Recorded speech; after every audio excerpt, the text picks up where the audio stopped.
Money Monday today is quite a fascinating one, which we found on TikTok.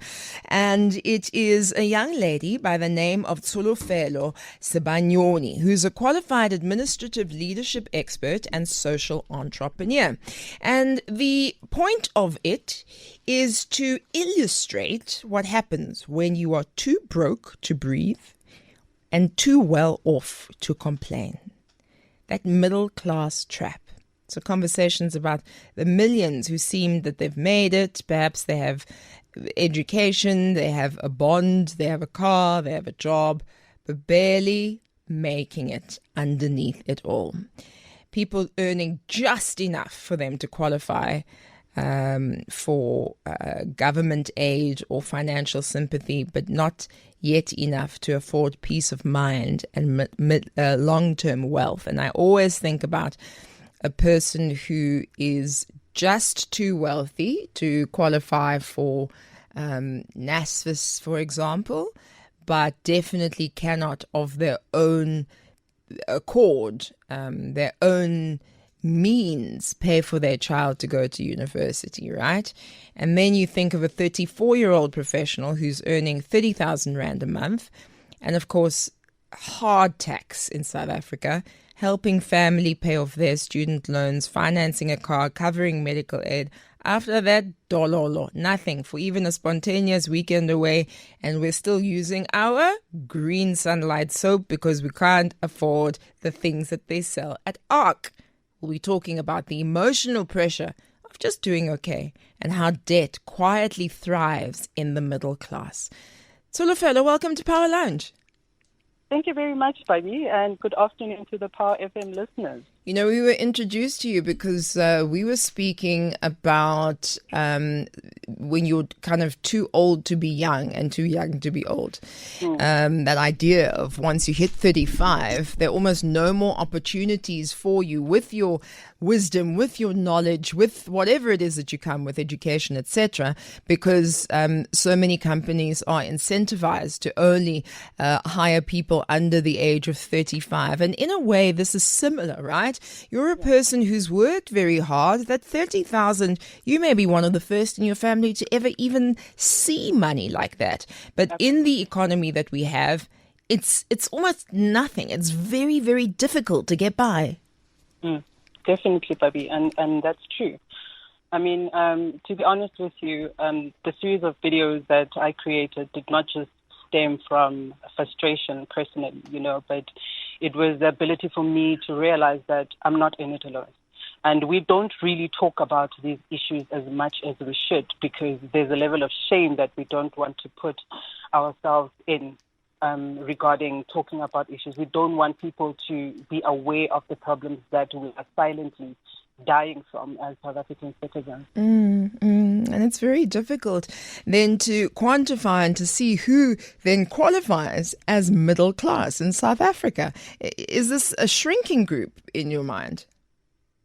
Definitely, it is. I mean, to be honest with you, when we define the middle class in South Africa, it's quite a complex criteria, And before I even created the videos addressing this issue, I had to do a bit of research just trying to understand the dynamics, or rather than why we find ourselves in the situation that we're in. And I came across an article referencing the South African Reserve Bank, which defines middle-class individuals as those earning between 8,000 and 29,000 per month. Now, when I read that, I laughed. And I laughed because it hit me that for a solid 4 years in my previous job, I was below that threshold. Wow. I wasn't middle class. I was a low-income earner trying to survive in an economy that was never designed to accommodate that reality. Yeah. Now, according to data from the UCT's Liberty Institute also, South Africa's middle class shrank from 6.1 million in 2017 to just 2.7 million by 2020. And that's a decline of over 55%. Sure. I mean, that is quite frightening when you think about then those numbers, right? Between 5,000 and 29,000 Rand per month. So even this example we're giving of this imaginary 34-year-old professional, 30,000 is just on the brink. And you think this is somebody who has a higher qualification. If we're calling them a professional, they're there 9 to 5, probably doing even more than the work requires them to do because they're hoping to do much better. And yet the middle class is shrinking.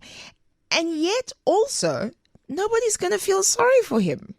Absolutely not. Yeah. No one is going to feel sorry for you, and no one is coming to your aid. Let's play that little clip from your TikTok that talks to this issue. The profound philosophy of Ubuntu that once defined our collective spirit. Today, we've reduced human connection to transactional experiences where empathy is conditional and the solidarity is a forgotten language.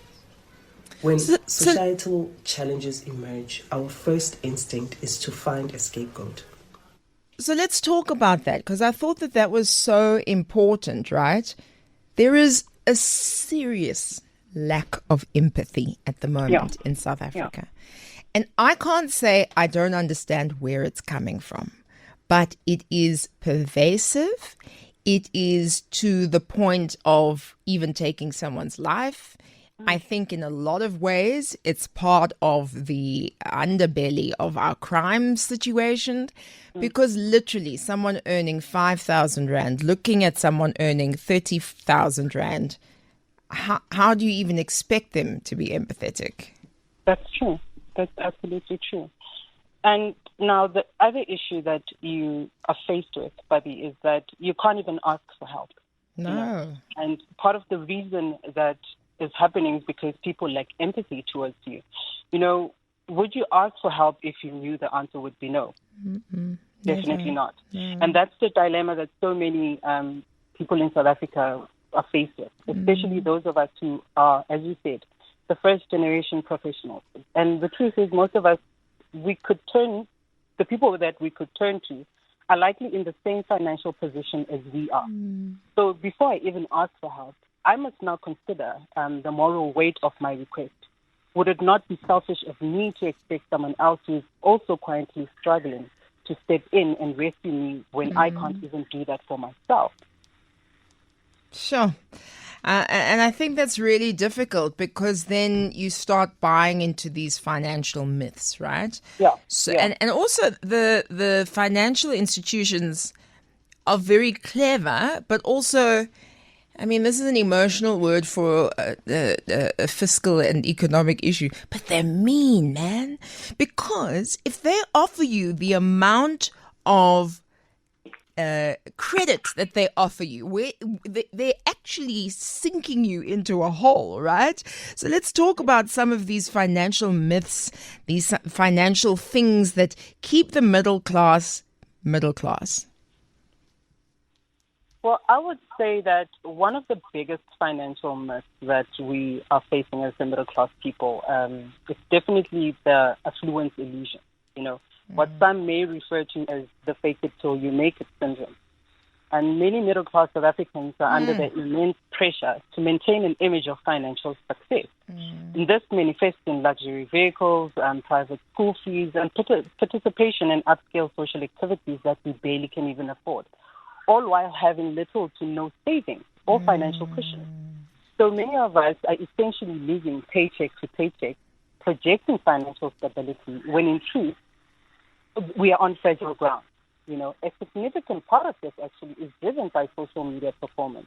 It's not just the banks that are pushing this, but it's social media as well, where the curated lifestyles, the constant need to look like they're thriving. There's this belief that hitting a certain income bracket or landing a certain title means you've arrived financially.